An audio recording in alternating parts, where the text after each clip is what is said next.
Bueno, señoras y señores, estamos aquí. Hoy es sábado 19 de abril del 2025, sábado santo. Estamos aquí para brindarles las más importantes informaciones que ustedes deben de saber en el día de hoy. Muchísimas gracias por su suscripción a este canal. Esperamos que le den like para nosotros seguir llegando a más personas y seguir creciendo en el ámbito internacional. Bueno, señores, una amenaza de muerte se cierne sobre el presidente Daniel Noboa en Ecuador. Los organismos de seguridad del gobierno ecuatoriano están en alerta máxima mediante una amenaza que circula en el país sobre un magnicidio.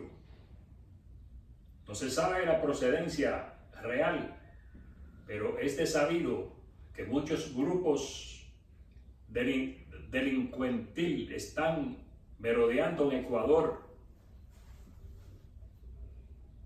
fundamentalmente miembros de la banda El Tren de Aragua y miembros del crimen organizado que pululan en Ecuador, tratando de subvertir el orden después de la derrota de la izquierdita Luisa González. Es muy posible que de estos grupos hayan célula madurista tratando de sabotear la paz y la armonía entre los ecuatorianos. Del diario La Jornada le traemos algunas virtudes, algunas recomendaciones y orientaciones en torno a esta situación. Escuchemos. El gobierno de Ecuador ha declarado este sábado el estado de alerta máxima tras denunciar la gestación de un magnicidio contra el presidente del país, Daniel Noboa, y otras autoridades por estructuras criminales a las que vincula con sectores derrotados en las urnas, en velada referencia a la candidata presidencial Luisa González, que ha denunciado un fraude electoral en los comicios de la semana pasada. Se han activado todos los protocolos de seguridad y las Fuerzas Armadas, la Policía Nacional y los organismos de inteligencia están trabajando de forma articulada para neutralizar cualquier amenaza, ha hecho saber el Ministerio del Gobierno de Ecuador en un comunicado titulado La venganza de los malos perdedores. En la nota, el Ministerio denuncia, citando fuentes de inteligencia, la gestación de un magnicidio, ataques terroristas y calentamientos de calles mediante manifestaciones violentas contra la vida del señor presidente de la República, autoridades del Estado y funcionarios públicos. Tras denunciar que estas acciones no solo buscan desestabilizar al gobierno, sino vulnerar la democracia, la soberanía, la paz del Ecuador y el Estado de Derecho, el gobierno ecuatoriano avisa que responderá con toda la fuerza.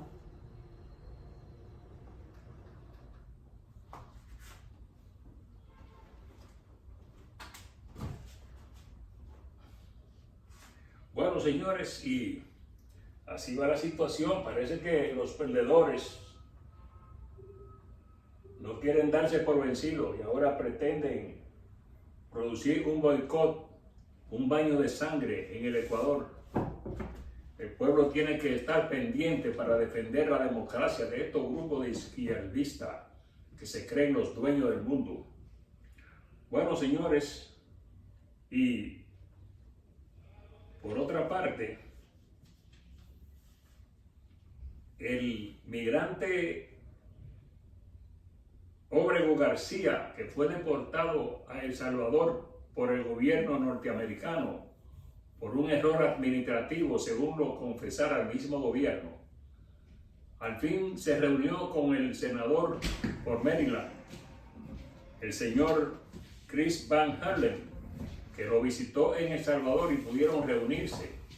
Óbrego García le manifestó al senador que se encontraba totalmente traumatizado en una cárcel de máxima seguridad para criminales de alto perfil, donde se encontraba Óbrego García, que fue trasladado a una cárcel más común, a una cárcel común, la cárcel de Santa Ana, donde se encuentra en mejores condiciones Óbrego García. El senador Hallen dice que está dispuesto a echar la pelea, porque no es por una persona, no es solamente por Óbrego García, sino es por los derechos constitucionales de todos los ciudadanos norteamericanos, que en cualquier momento podrían ser acusados fabricarle un expediente y deportarlo del país a la cárcel del Secot, una cárcel donde el que entra no sale de allí. A Obregón García lo trasladaron a una cárcel común, la cárcel de Santa Ana, por la presión nacional e internacional que se ha ejercido y por la presión del senador Van Heeren de Maryland. Mientras más presión se pueda hacer en este caso, más defendemos los derechos de todos. Porque hoy es Obregón García, mañana puede ser cualquiera de nosotros. Bueno, señores, y una de las partes fundamentales de los derechos civiles y de los derechos constitucionales de los ciudadanos es la Suprema Corte, que está para defenderlo. Y aún esta no ha sido capaz de imponer sus decisiones ante el gobierno. Bueno, y ahora el presidente Donald Trump se ha ensañado contra las universidades en los Estados Unidos y ha tomado como punto de partida la Universidad de Harvard, la más prestigiosa de los Estados Unidos y una de las más prestigiosas del mundo. Estudiar en Harvard es un privilegio. Y dice Donald Trump que le quitará todos los subsidios a la universidad. Ya le quitó 2.200 millones, porque la universidad no ha querido implantar las recomendaciones que le da el gobierno. La Universidad de Harvard es una universidad independiente, dicen sus autoridades, y no puede implementar ningún programa que venga del gobierno o de cualquier otra institución. El gobierno quiere que la Universidad de Harvard elimine el programa de inclusión y de estudios dedicados a los estudiantes de Medio Oriente. Sin embargo, la universidad dice que sus programas de estudios son científicos y no puede eliminarlo, porque sería eliminar su independencia. Bueno, hay un grupo de estudiantes venezolanos que están detenidos en la prisión de Texas, en el estado de Texas, y han pedido a la Suprema Corte de Justicia detener sus procesos de deportación mediante el uso de la Ley de Enemigo Extranjero del año 1798.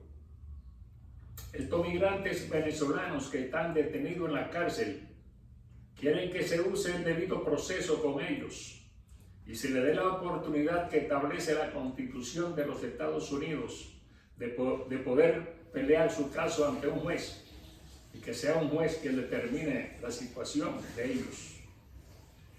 Así es que los ciudadanos deben de reclamar sus derechos, como lo están haciendo estos venezolanos. Bueno, señores, y hasta ahí son todas las informaciones por el momento. Más tarde seguiremos compartiendo más informaciones.